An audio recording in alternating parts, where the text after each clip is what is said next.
Hi students, வணக்கம். இப்போ என்ன பார்க்க போகிறோம்? இயல் 4 பயிற்சி 4.3 12ஆம் கணக்கு என்ன கொடுத்துருக்கான்? முக்கோணத்தின் இரு பக்கங்கள் அட்டவணையில் தரப்பட்டுள்ளன. மூன்றாவது பக்கத்தை காண்க.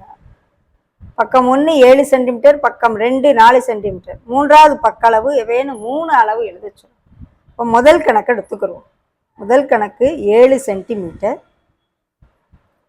4 சென்டிமீட்டர். அப்போ இன்னொரு பக்கத்தினுடைய அளவு எப்படி இருக்கும் அப்படின்னா, நம்ம சின்ன அளவாக கொடுத்தா அது ரெண்டையும் கூட்டுற ஆன்சர் இந்த ஆன்சரை விட பெருசாக இருக்கும். ஓகே, பெரிய அளவாக இருந்தால் அதை ரெண்டையும் கூட்டுறது இதை விட பெருசாக இருக்க வாய்ப்பு இருக்காது. ஸோ இந்த 4க்கு அடுத்து 7ஐ விட சிறுசாக இருக்கிறத நம்ம கொடுத்து பார்ப்போம். ஸோ ஓகே, இப்போ என்னென்ன சென்டிமீட்டர் கொடுக்கலாம்? 5 சென்டிமீட்டர் கொடுக்கலாம். ஏன்னா 4 5 9 7ஐ விட பெருசு. 6 சென்டிமீட்டர் கொடுக்கலாம்.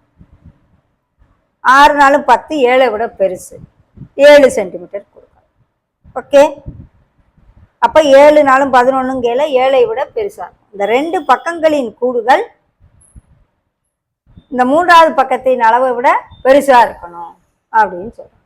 ஓகே, அடுத்தது 2 8 சென்டிமீட்டர் 8 சென்டிமீட்டர். இப்போ நம்ம கொடுக்குற ஆன்சர் ஒரு இது கொடுக்கறது கூட்டுறது 8ஐ விட பெருசா இருக்க மாதிரி கூட்டுறோம். அப்போ 8க்கு மேலே நம்ம கொடுத்துக்கலாம். உள்ள நம்ம 4 சென்டிமீட்டர் கொடுத்தோம்னா 8 4 12 ஆகும். 5 கொடுக்கலாம், 6 கொடுக்கலாம். ஓகே, 8 6 14, 8 5 13, 8 4 12. இந்த மூணாவது 8ஐ விட பெருசா. ஓகே, அதே போல் இது ரெண்டையும் கூட்டி பாரு, 10 11 வருது. அப்போ அது குறைவாரமாக இந்த 3.5க்கு கூட்டுற ஆன்சரு 7.5ஐ விட அதிகமாக இருக்கிற மாதிரி கொடுக்கணும். ஓகே, 5 சென்டிமீட்டர் கொடுக்கலாம். அப்போ 8.5 ஆகும். 7.5ஐ விட பெருசு. 7 சென்டிமீட்டர் கொடுக்கலாம். 6 சென்டிமீட்டர் கொடுக்கலாம். எதுனாலும் நம்ம கொடுத்துக்கலாம். கூட்டுற ஆன்சர் இதை விட பெருசாக இருக்கணும். மூணாவது பக்கத்தை விட பெருசாக இருக்கும். இங்கே 10 சென்டிமீட்டர் 14 சென்டிமீட்டர். அப்போ இது பெருசு. இதோட கூட்டுறாப்புல நம்ம பார்க்கலாம். 5 சென்டிமீட்டர்,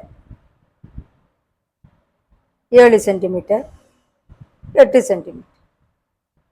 ஓகே, 10 8 18, 10 7 17, 10 5 15, 14 விட கூட. ஓகேவா? ஏதோ 3 அளவுகள் கொடுக்க சொல்றாங்க. இன்னும் நிறைய அளவுகள் நாம கொடுக்கலாம்.